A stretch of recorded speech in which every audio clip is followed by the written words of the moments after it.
deliberate and deadly attacks which were carried out yesterday against our country are more than acts of terror. They were acts of war.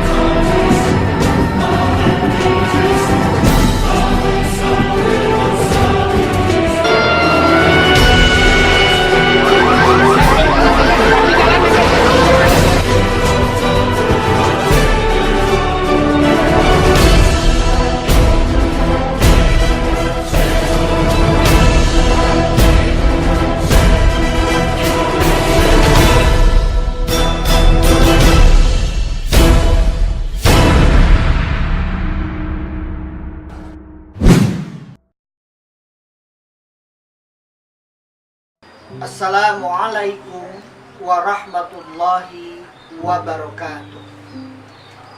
Saudara-saudara yang saya hormati dan saya muliakan, peristiwa kekerasan yang menghancurkan nilai-nilai kemanusiaan sering terjadi di sekitar kita.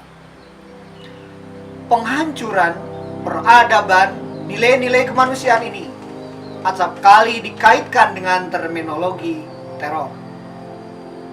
Setiap teror terhadap kemanusiaan ini mengapa selalu dikaitkan dengan Islam? Dalam nilai teologis Islam, kedamaian adalah inti dari ajaran Islam itu sendiri. Mengapa ada paradok antara nilai Islam yang berisi tentang nilai-nilai kedamaian dengan diksi teror yang berkembang biak?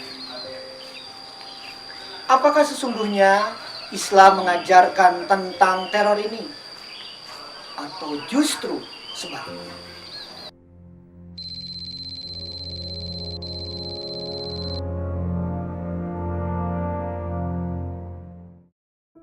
Berdasarkan amatan saya terhadap sejarah, sesungguhnya terorisme itu pelaku utamanya kebanyakan adalah aktor negara. Jadi kita bisa memberikan contoh yang paling real. Yang pertama adalah revolusi Perancis. Jadi revolusi Perancis adalah revolusi pertama yang terjadi di Eropa, yang sesungguhnya memberikan gambaran kepada kita bahwa pelaku utama dari terorisme itu bukan ideologi agama atau ideologi politik, tetapi aktor negara. Itulah yang di dalam sejarah kemudian dicatat bahwa revolusi Perancis telah berhasil mendirikan sebuah state terorisme pertama di dunia. Dan mereka menyebut dirinya sebagai the government of terror. Jadi pemerintah yang di dalam menegakkan kewenangan dan otoritasnya itu menggunakan segala daya untuk meneror rakyatnya agar mereka patuh. Jadi saya menganggap bahwa Islam bukanlah produsen terorisme, tetapi justru produsen terorisme yang pertama adalah state, yaitu aktor negara itu sendiri. Nah, itulah yang kemudian kita bisa melihat bahwa tidak jujur kalau kemudian Islam menjadi tertuduh di balik dalam semua kasus terorisme di dunia. Media menurut saya sangat berpengaruh terhadap terorisme di dunia internasional, karena ada satu teori di komunikasi bahwa picture can speak louder than word.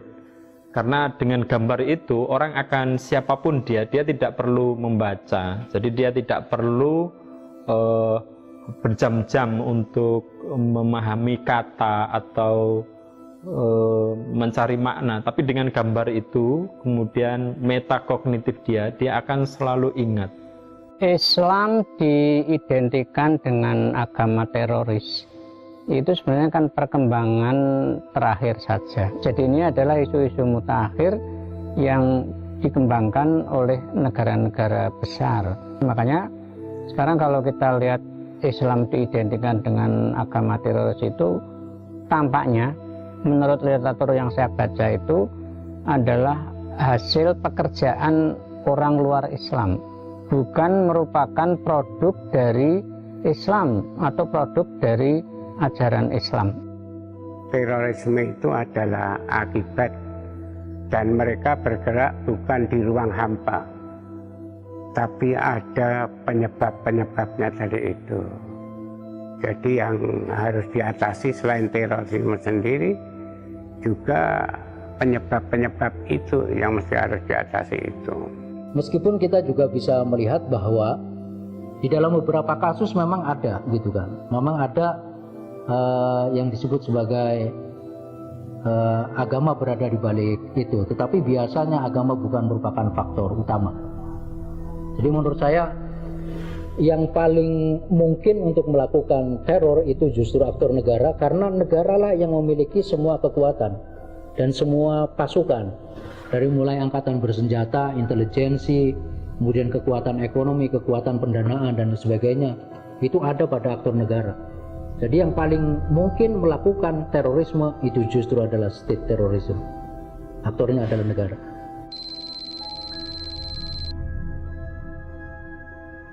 Banyak faktor yang melatar belakangi terorisme di dunia internasional dan khususnya di Timur Tengah, di Indonesia, dan Asia Selatan. Beberapa diskusi yang saya ikuti dengan teman-teman ketika saya belajar di India menunjukkan bahwa faktor utama adalah ketidakadilan. Latar belakang dari ideologi teror menurut pemahaman saya ada 3. Yang pertama, di balik ideologi teror itu adalah political injustice. Jadi ketidakadilan politik itu adalah merupakan latar belakang yang utama di balik aksi-aksi terorisme. Kemudian yang kedua adalah economical injustice. Jadi ketidakadilan dalam bidang ekonomi.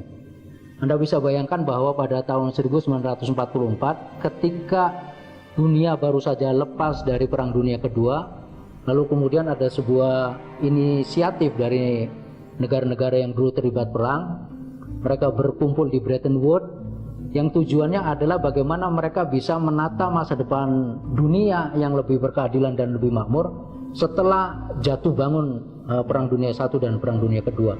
Itulah yang kemudian berkumpul 44 negara dan menghasilkan IMF, International Monetary Fund. Tujuannya adalah untuk meningkatkan ekonomi dan meningkatkan pembangunan. Tapi Anda bisa bayangkan bahwa setelah perjalanannya lebih dari setengah abad, negara-negara tidak lebih baik dari segi kemakmuran dan kesejahteraan ekonomi. Karena apa? Ternyata IMF itu sendiri justru berada di balik terjadinya persoalan ketidakadilan ekonomi yang jauh lebih besar.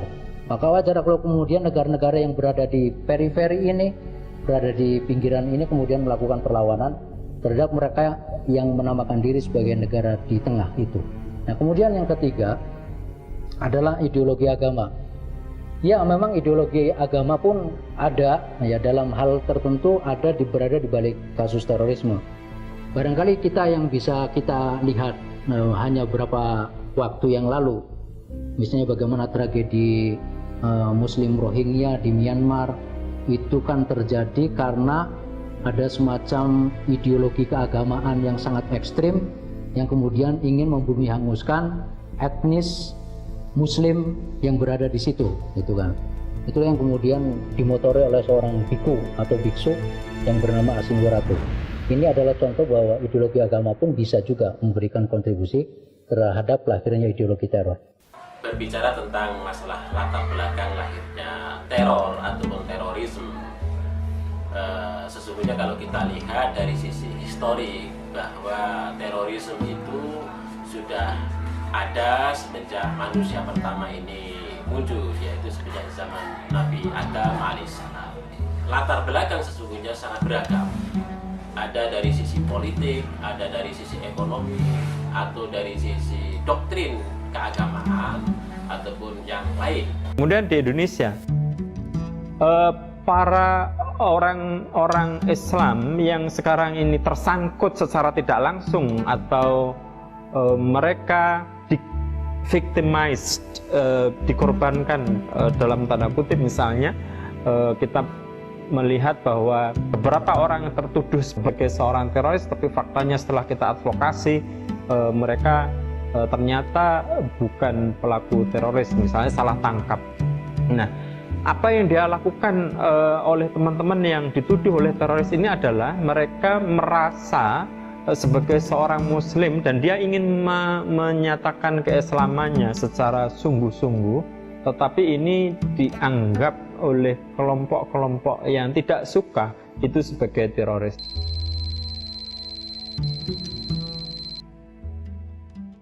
Kalau kita kembali ke Al-Quran, sebenarnya ayat-ayat yang memerintahkan untuk terjadinya terorisme itu tidak ada. Kalau ada ayat-ayat yang memerintahkan memerangi orang-orang kafir, orang-orang Yahudi, orang-orang non-Muslim, itu ada konteksnya. Misalnya, di periode Mekah itu kita sudah menemukan ayat yang mengatakan begini. Ya ayyuhan nabiy, jahidil kuffara wal munafiqina waghluz alaihim. Berjihadlah kamu melawan orang-orang kafir dan bersikap keraslah kamu terhadap mereka. Ini maksudnya bukan perang. Karena orang-orang Mekah itu memerangi Nabi Muhammad, memusuhi Nabi Muhammad, maka Nabi Muhammad itu diperintahkan untuk mencari cara-cara bagaimana melepaskan diri dari tekanan-tekanan yang dilakukan oleh orang-orang Mekah itu. Ada dua kata yang menjadi kata kunci di dalam munculnya terorisme. Pertama yaitu tentang jihad, dan yang kedua adalah qital. Orang sering, para pelaku teroris, mereka menafsirkan bahwa jihad adalah perang atau jihad adalah membunuh. Padahal jihad itu secara umum diartikan dengan bersungguh-sungguh. Nah, sementara kalau qital itu memang ada aturan sendiri di dalam perang, di mana kita boleh membunuh. Itu misalnya di saat kita perang dan kemudian yang dibunuh juga harus musuh. Kita tidak boleh membunuh anak-anak kecil, kita tidak boleh membunuh ibu-ibu yang rumah tangga. Bahkan di dalam Islam, dalam membunuh pun itu ada keperpihakan. Islam tidak pernah membolehkan seseorang menghilangkan nyawa orang lain tanpa alasan yang syar'i. Al-Quran mengajarkan tentang bagaimana hubungan antar manusia dan bagaimana kedamaian itu harus ada di antara manusia. Masalah-masalah yang berhubungan dengan terorisme, Al-Quran sama sekali tidak ada. Bahkan di dalam Al-Quran, Allah memerintahkan untuk berbuat baik sesama manusia, dan agama itu sendiri harus merupakan rahmatan lil alamin. Saya tidak melihat bahwa ada ayat dari Al-Quran ataupun hadis itu yang bisa dijadikan sebagai alasan untuk terjadinya teror. Karena sejauh yang saya pahami bahwa paham jihad di dalam Islam itu multi aspek, dan perang itu adalah salah satu dari aspek jihad. Tapi jihad bisa kita lakukan di dalam berbagai aspek kehidupan. Nah, kalaupun kemudian ada, bukan ayat, kalau menurut saya adalah interpretasi dari ayat itu ya, terhadap kata jihad yang diikuti oleh fisabilillah. Lalu kemudian orang mengatakan bahwa jihad fisabilillah itu bermakna perang, atau dalam makna yang lebih peyoratif adalah teror itu. Konteks dari apa yang ingin dikemukakan oleh Al-Quran itu lebih pada defensive war. Jadi perang dalam pengertian untuk bertahan, jadi bukan agresif. Jihad itu sungguh-sungguh. Jadi kita kalau sedang bersungguh-sungguh melakukan profesi kita, itu sungguhnya kita sedang berjihad. Kita bersungguh-sungguh membangun masyarakat kita supaya masyarakat kita itu sejahtera, itu juga namanya jihad. Saya sebagai orang Islam atau Muslim ini sangat tidak sepakat terhadap terorisme. Perlu saya tegaskan di awal bahwa saya tidak sepakat dengan terorisme. Karena saya tidak pernah menemukan ayat-ayat Al-Quran yang memerintahkan untuk melakukan tindakan teror. Kita sebagai seorang Muslim, saya akan menjadi role model untuk menjadi orang Muslim yang mempunyai mengamalkan bagaimana mempraktekkan hidup itu yang penuh dengan nilai-nilai kasih sayang. Terutama seorang Muslim menghadapi isu itu harus bersumber pada ayat Al-Quran. Al-Quran mengatakan bahwa kita harus hati-hati terhadap berita. Ya ayyuhalladzina amanu in ja'akum fasiqun binaba'in fatabayyan antusibu qauman bijahalah fatusbihu ala ma fa'altum nadimin. Wahai orang-orang yang beriman, jika datang berita kepadamu yang dibawakan oleh orang yang fasik atau orang yang tidak kamu kenal, maka tabayyun, kamu selidiki, cek dan dicek. Sebab kalau kamu tidak menyelidiki berita itu, akan menimpa kepada satu kaum karena kebodohanmu, dan kamu akan menyesal terhadap perbuatan itu. Maka isu terorisme harus cek dan dicek. Dan insya Allah, karena Al-Quran sendiri tidak ada ajaran tentang teroris, maka teroris pasti bukan bersumber pada ajaran Islam. Jadi menyikapi mereka itu tuntunan ayatnya adalah wa in tasbiru wa tattaqu. Kalau kamu sabar dan bertakwa. Sabar itu artinya menahan diri, tidak melakukan tindakan-tindakan yang sifatnya emosional, yang itu justru nanti akan merusak diri kita. Citranya juga akan rusak, kita sendiri juga mungkin akan mengalami kehancuran. Kuncinya yang kedua adalah bertakwa. Takwa itu adalah kemampuan menghindari siksa dunia dan menghindari siksa akhirat. Siksa dunia itu terjadi kalau kita melawan hukum sebab akibat. Nah, kalau kita dilecehkan, kita diperangi, kita diisukan sebagai teroris, maka sebab-sebab yang membuat orang berkesan seperti itu yang harus kita hilangkan. Kasus-kasus terorisme yang merebak baik pada skala internasional maupun nasional atau bahkan skala lokal itu harus disikapi dengan kejujuran. Artinya yang pertama yang harus dilakukan oleh kita sebagai seorang muslim, jangan kita menempatkan diri kita sebagai tertuduh, tapi kita harus melakukan satu upaya proaktif ya untuk melakukan apa yang disebut sebagai counter terrorism. Saya tidak sepakat dengan apa yang disebut sebagai deradikalisasi, tapi yang kita lakukan sebagai kekuatan masyarakat sipil itu adalah counter terrorism. Oleh karena itu, yang kedua adalah kita perlu menimbang informasi. Arus informasi sekarang ini kan berada di sebuah dunia yang sangat terbuka. Orang bisa menerima dalam satu waktu ribuan bahkan bisa jutaan informasi.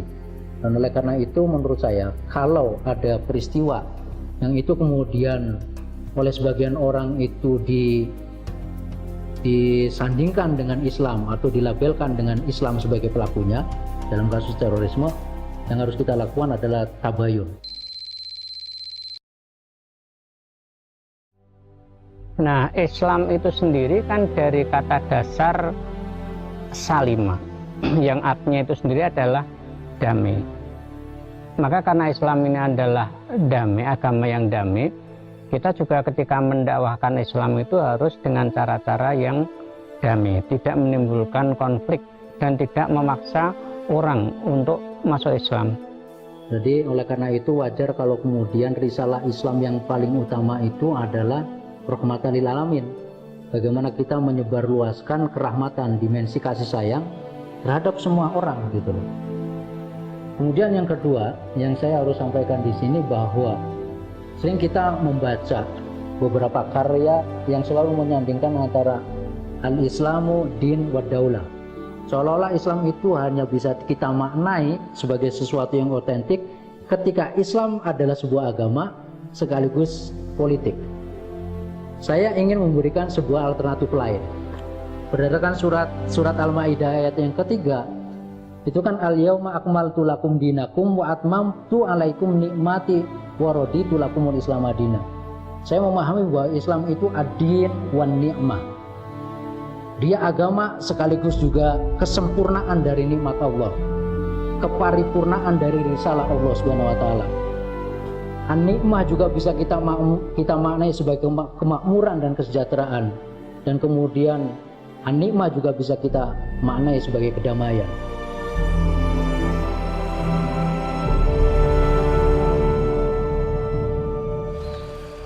Islam tidak pernah mengajarkan ideologi teror ataupun mengajarkan ideologi-ideologi lain yang bisa mendatangkan bencana ke manusia.